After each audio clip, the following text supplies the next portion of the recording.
Hi friends, मैं सुकल पटेल बोल रहा हूँ। आज हम देखेंगे डिस्ट्रीब्यूटिव लॉ। तो डिस्ट्रीब्यूटिव लॉ क्या है, पहले तो वो मैं आपको बता दूँ। दो लॉज हैं उसके और वो दोनों बता रहा हूँ। तो A union B intersection C is equal to A union B intersection A union C. तो पहला वाला ये है और दूसरा वाला क्या है, A intersection B union C is equal to A intersection B union A intersection C. तो दो लो है, पहला वाला और दूसरा वाला। ये आपको एग्जाम में पूछा जाएगा। तो कैसे पूछा जाएगा, तो एग्जाम में कैसे पूछेंगे, तो यूनियन ओवर इंटरसेक्शन पहला वाला है वो कैसे पूछेंगे, मैं आपको क्वेश्चन बता रहा हूँ। Question, prove distributive law for distributive law for, यहाँ पे पहला यूनियन है इसलिए यूनियन ओवर, उसके बाद इंटरसेक्शन, तो इंटरसेक्शन। तो यूनियन ओवर इंटरसेक्शन ऐसे एग्जाम में पूछा जाएगा। ओके, तो अब इसको हमको इसका प्रूफ कैसे करेंगे वो भी आपको दिखा देता हूँ। तो प्रूफ स्टार्ट कर रहे हैं। तो हमारा लो क्या है, सबसे पहले लो ये है कि A for we have to prove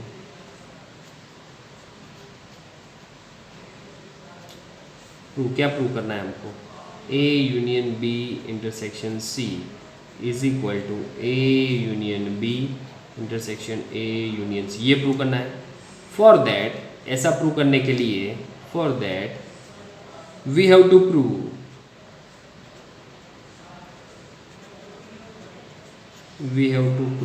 क्या प्रूव करना पड़ेगा, ये प्रूव करने के लिए हमको क्या प्रूव करना पड़ेगा, तो ये प्रूव करना पड़ेगा क्या कि A union B intersection C subset A union B intersection A union C. देखो, कोई भी चीज़ जब इक्वल बतानी हो तो पहले वाला दूसरे वाले का सबसेट और दूसरा वाला पहले वाले का सबसेट ऐसा बता दो तो हम प्रूव कर सकते हैं कि दोनों चीज़ इक्वल है। तो ये डी मॉर्गन लॉ में भी सेम ऐसा ही सिचुएशन लिया था। मैंने जो ऑलरेडी 3 वीडियो बनाए हुए हैं तो आप देख सकते हो, तो वो देख लेना, वो भी मोस्ट आईएमपी है। ओके, ये दोनों ले लिया। अब पहला और दूसरा दोनों कंडीशन राइट जाएगी तभी हम ऐसा बोल सकते हैं कि ये राइट है। तो फर्स्ट कंडीशन हम स्टार्ट कर रहे हैं। फर्स्ट में क्या है, फर्स्ट में है A union B intersection C subset of A union B intersection A union C. अब ऐसा प्रूव करना है तो उसके लिए हमको सबसे पहले क्या करना पड़ेगा, तो हमको एक एलिमेंट लेना पड़ेगा जो इसके अंदर है।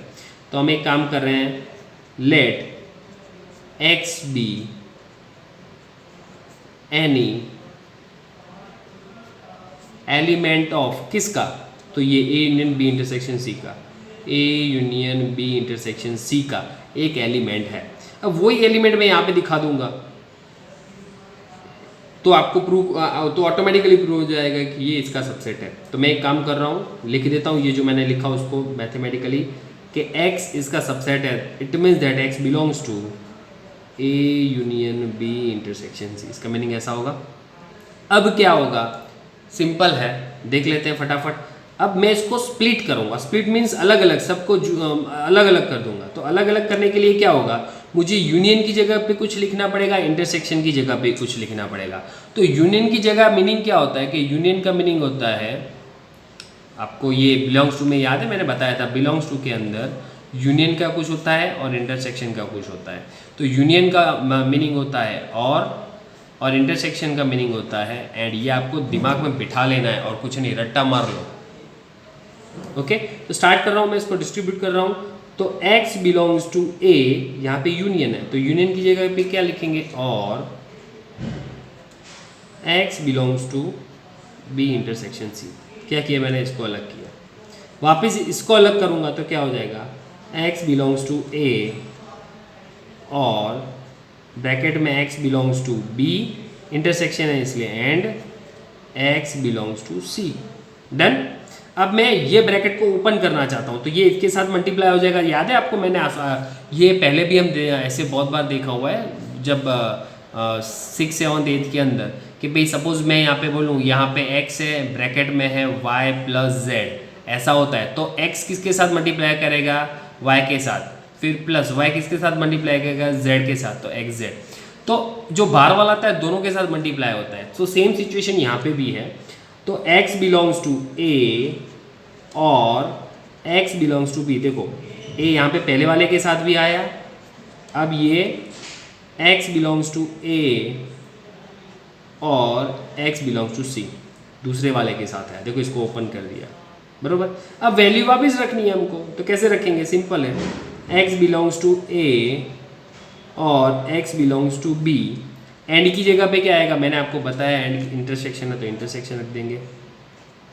x बिलोंग्स टू a और x belongs to c।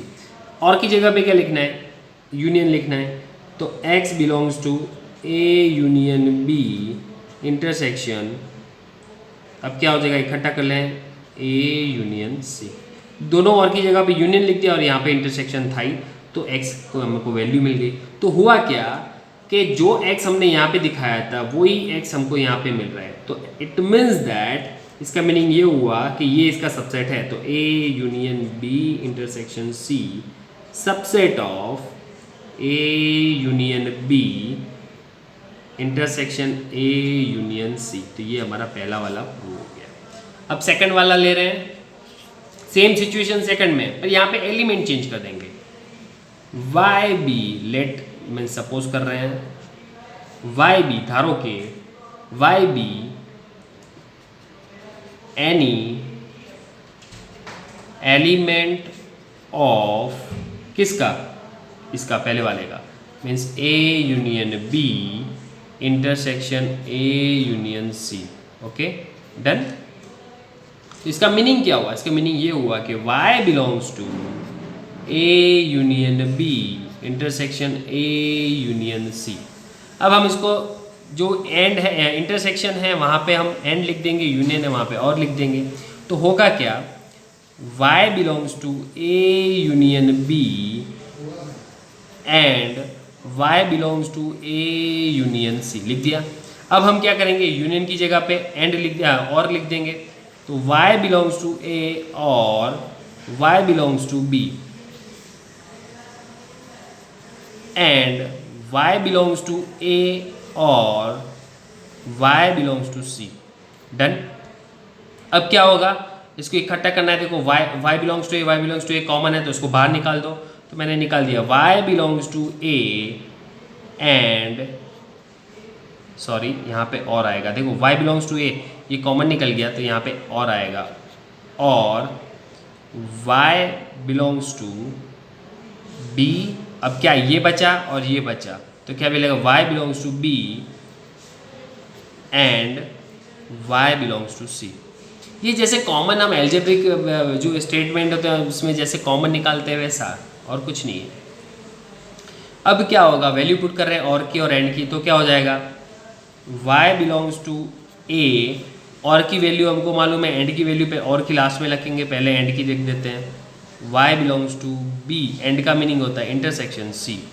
Okay, तो ये आपको मालूम है, तो ये ब्रैकेट निकाल देते हैं, कुछ काम का नहीं है। तो y बिलोंग्स टू a और y belongs to b intersection c। अब इसको वापस इकट्ठा कर रहे हैं, और की वैल्यू रख देते हैं। y बिलोंग्स टू, और की वैल्यू क्या है, यूनियन है, तो a union b intersection c। तो हो गया, हमने जो एलिमेंट यहाँ पे किया था वही हमको एलिमेंट यहाँ पे मिल रहा है, और वो एलिमेंट y है। ओके, तो इसका मीनिंग ये हुआ कि ये इसका सबसेट है। तो हम ऐसा लिख सकते हैं, क्या लिख सकते हैं, a union b intersection a union c subset of a union b intersection c। यहाँ पे ब्रैकेट गलत लगा दिया, ये हमारा प्रूव हो गया। ये क्या है यार, ये सेकंड प्रूव हुआ, सॉरी क्या हुआ, ये सेकंड प्रूव हुआ। अब क्या, पहला और दूसरा ये दोनों कंडीशन राइट गई हमारी, तो हम ऐसा बोल सकते हैं, क्या बोल सकते हैं कि भाई ये वाला राइट है। तो a union b intersection c is equal to a union b intersection a union c। Okay, तो ये हमारा प्रूव हो गया। तो पर यहाँ पे ऐसा लिखना पड़ेगा कि ये 2 नंबर है, ये 1 नंबर है, तो बाय 1 and 2 ऐसा लिखना पड़ेगा, बाय 1 एंड ओके। तो ये कई बार क्या होता है, वीडियो छोटा करने के लिए फटाफट लिखना पड़ता है और फटाफट लिखने में कई बार भूल भी जाते हैं। और सेम सिचुएशन आपको एग्जाम में भी होगी कि आप फटाफट पेपर कंप्लीट करने के अंदर आप भूल जाओगे कि भाई कितना लिखना है कितना छोड़ना है, तो आपको याद रखना है। और अभी जो हमारा वीडियो हुआ है वो वीडियो हुआ है 10 मिनट हो गया है, तो अब दूसरा वीडियो दूसरे में ही स्टार्ट करेंगे। तो थैंक यू फॉर वॉचिंग। अगर आपको ये वीडियो पसंद आया तो लाइक, सब्सक्राइब एंड शेयर करें।